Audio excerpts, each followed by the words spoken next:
Oke, selamat malam rekan-rekan wartawan. Perkenalkan saya Pasya dari BEMSI Kerakyatan tahun 2025.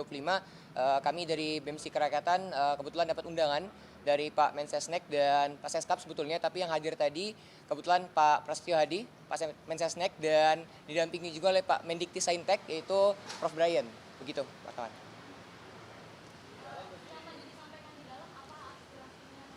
Kurang lebih sama dengan apa yang kami sampaikan kemarin di DPR. Artinya memang kemarin Pak Sufmi Dasko menegaskan dan memberikan informasi bahwa kemarin di legislatif dan kami hari ini diberikan kesempatan untuk menyampaikan aspirasi kami di lembaga eksekutif seperti itu. Oke, baik, titik tekan. Pertama, mungkin kami menekan dengan keras bahwa untuk segera mensahkan RUU Perampasan Aset yang kemarin sudah kami sampaikan di DPR RI. Namun mungkin untuk hari ini kami segera secara lantang juga atas nama BEMSI Kerakyatan menyampaikan bahwa kami dengan tegas untuk menuntut dan menekan Bapak Presiden Republik Indonesia untuk segera membentuk tim investigasi terkait dugaan makar. Seperti itu, kawan-kawan.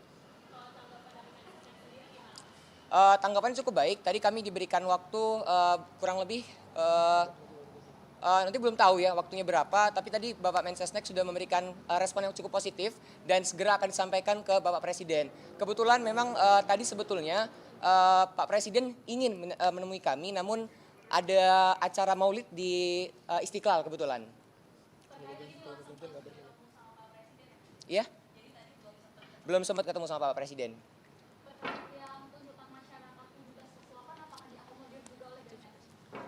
Ya, mungkin ya tadi mungkin sudah perkenalkan, nama saya Kaleb, saya Ketua BEM UPN Veteran Jakarta. Tadi sudah disampaikan oleh kawan-kawan yang masuk ke dalam dengan Pak Mensesnek dengan Pak Mendikti, bahwasanya 17+8 harus bisa diakomodir, dan Pak Mendikti dan Pak Mensesnek pun mengiyakan untuk bisa mengakomodir setiap aspirasi yang sedang trending per hari ini gitu, 17+8 seperti itu. Dan kami sekali lagi BEMSI Kerakyatan juga menekankan bahwasanya pemerintah, eksekutif, yudikatif, dan legislatif menegakkan supremasi sipil dan tolak militerisme, sebab seharusnya militer menjadi alat negara dan harus balik ke bara. Seperti itu.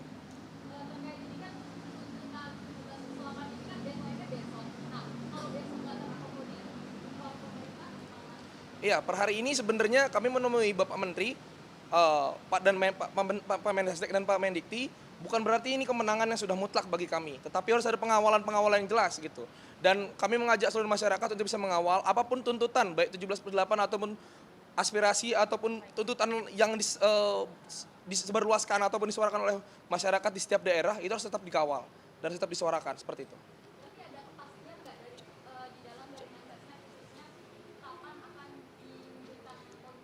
Baik, saya Palosa dari Universitas Yarsi sekaligus koordinator wilayah BEMSI Kerakyatan Banten Sejabodetabek. Untuk kepastian waktu, kami belum bisa memastikan sendiri karena dari Bapak Mensesnek dan Bapak Mendikti Saintek itu juga pasti akan mengakomodir segala tuntutan masyarakat dan akan dilakukan dalam waktu ataupun tempo secepat-cepatnya. Artinya apapun tuntutannya per hari ini kita sampaikan langsung ke lembaga eksekutif pun harus tetap masyarakat dan kami rekan-rekan mahasiswa kawal.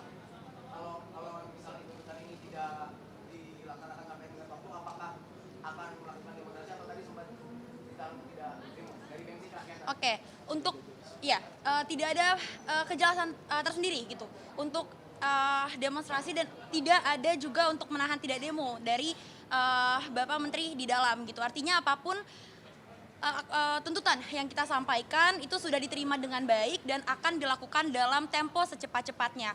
Tentunya perlu pengawalan tersendiri dari kami selaku masyarakat dan mahasiswa. Kurang lebih seperti itu. Assalamualaikum warahmatullahi wabarakatuh. Selamat malam rekan-rekan pers sekalian. Terima kasih atas kehadirannya yang membersamai rakyat Indonesia yang menjalankan demokrasi ini. Kami kawan-kawan Cipayung hadir di Sekretariat Negara atas tindak lanjut dari forum aspirasi yang dibuka oleh DPR kemarin. Kami hadir di sini bersama kawan-kawan di sini dan beberapa poin tuntutan yang kami sampaikan di DPR secara umum kami sampaikan pada Sekretariat Negara selaku perwakilan pemerintah.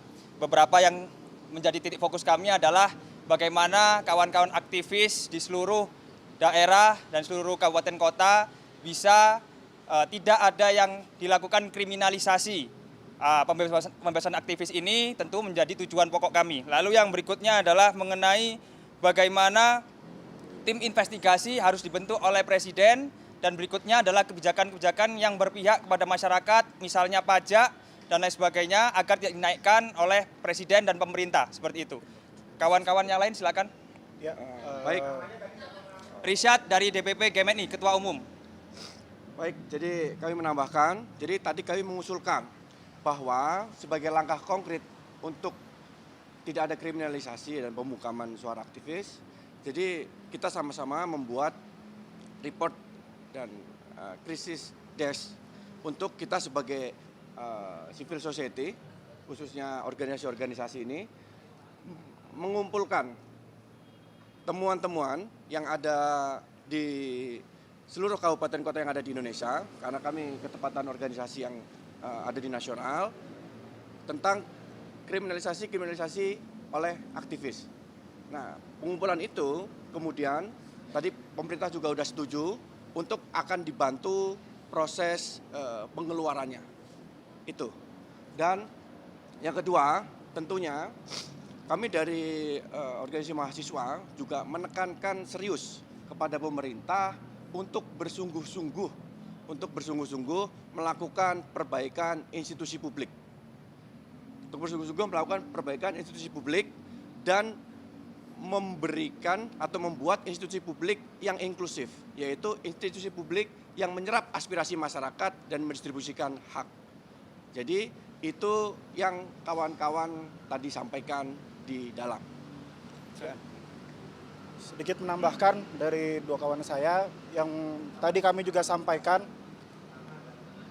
Saya Handi Muharam, Ketua Umum PB HMI MPO.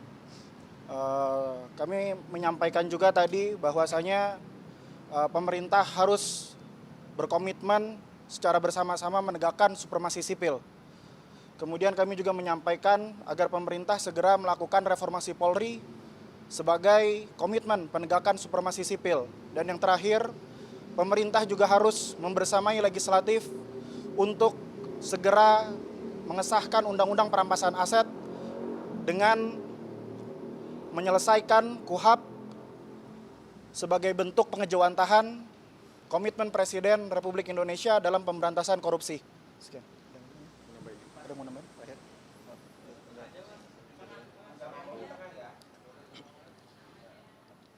Saya dari PBPMI Cokro, kami tadi juga menyampaikan bahwasannya pemerintah juga harus terbuka, harus memberikan ruang terbuka kepada mahasiswa, kepada masyarakat secara umum, bahwasanya ada kendala-kendala yang akan dihadapi oleh pemerintahan, itu juga bisa disampaikan secara terbuka kepada masyarakat umum agar kita mahasiswa, agen-agen intelektual, kaum cendekiawan itu juga bisa membantu, tidak hanya menuntut tapi juga membantu, karena kita semuanya pasti menginginkan negara kita, bangsa kita menjadi bangsa yang maju dan terdidik, kayak gitu. Oke, nambahin satu lagi.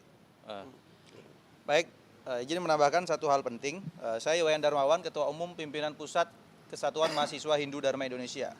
Jadi pasca eskalasi dan aksi demonstrasi belakangan ini, kita melihat Presiden bertemu dengan Ketua Umum Partai Politik di Istana. Tentu itu menunjukkan betapa kuatnya posisi Presiden hari ini, ditambah juga dukungan publik atas langkah-langkah yang diambil oleh Presiden. Oleh sebab itu kami mendorong dengan adanya dua kekuatan ini, Presiden untuk dapat melakukan dan mengambil langkah-langkah strategis ke depan. Seperti tadi disampaikan oleh teman-teman, bagaimana mengevaluasi kebijakan PBB yang mensengsarakan masyarakat, kemudian juga menciptakan lapangan pekerjaan, membuka data hari ini rakyat miskin seberapa banyak. Kemudian yang terakhir juga untuk bagaimana peran lembaga pembantu Presiden agar lebih optimal, agar bola panas tidak selalu dilemparkan ke istana dan mengarah kepada Presiden. Mungkin itu yang dapat disampaikan. Terima kasih kepada rekan-rekan media. Oh ya, satu lagi tadi Pak. Tadi sudah disampaikan juga kepada Mensesnek bahwasanya ada beberapa kawan-kawan kita, kader-kader kita yang masih proses. Kemarin ketika turun menyampaikan aspirasi ditangkap, itu juga sudah kita sampaikan untuk segera dilepaskan. Jadi kepada sahabat-sahabat kita, kawan-kawan kita, kader-kader kita yang mungkin masih menjalani proses itu, silakan di-report kepada organisasi masing-masing, kepada kita, ketum-ketum di sini, untuk bisa segera kita follow up-kan. Tadi sudah kita sampaikan. Terima kasih. Nah, makanya ini kita minta kepada teman-teman media untuk menyampaikan nanti biar kawan-kawan kita di setiap daerah provinsi juga ikut mendata dan juga segera mereport kepada kita yang nanti akan kita follow up kembali. Tadi sudah kita sampaikan. Jadi kawan-kawan semuanya kita itu tidak takut untuk dipenjara, akan tapi yang kita takutkan adalah Ibu Pertiwi menangis melihat masyarakatnya, mahasiswanya, tukang ojeknya, nelayannya, petaninya, buruhnya itu justru dipenjara oleh negara sendiri. Terima kasih sahabat-sahabat. Sedang kita himpun. Data sedang kita himpun ya. Belum sedang Terus dihimpun. kita buka report desk, Mas. Pokoknya kita menolak kriminalisasi aktivis. Oke.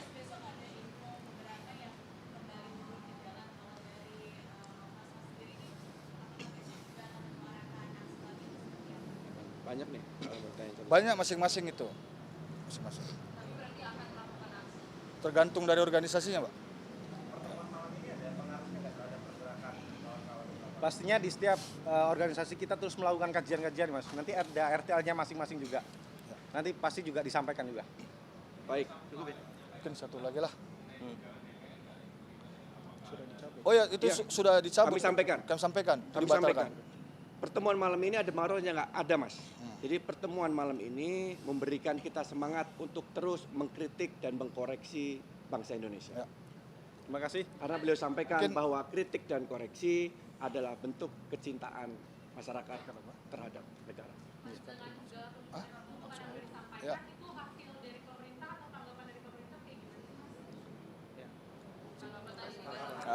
Tanggapan. Ya, karena forum ini adalah ya.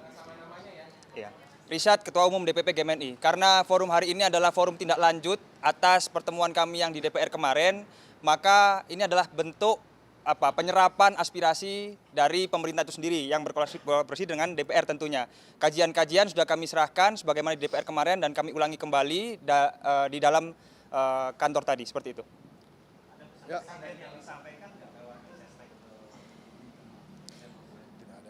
Ya intinya aspirasi diterima Diterima. dan akan ditindaklanjuti secepat-cepatnya dan berkoordinasi dengan kementerian dan lembaga terkait di bawahnya. Itu ya. Jadi kita tunggu saja respon berikutnya dari pemerintah dan DPR. Mudah-mudahan semua masalah bisa diselesaikan. Ya. Tidak ada. Ada. Oke, Oke, mungkin saya sini tuh. nambahin terakhir ya. Dari Gerakan Mahasiswa Kristen Indonesia, saya Ketua Umum Prima Surbakti. Tadi saya sampaikan bahwa pemerintah harus pulihkan Indonesia.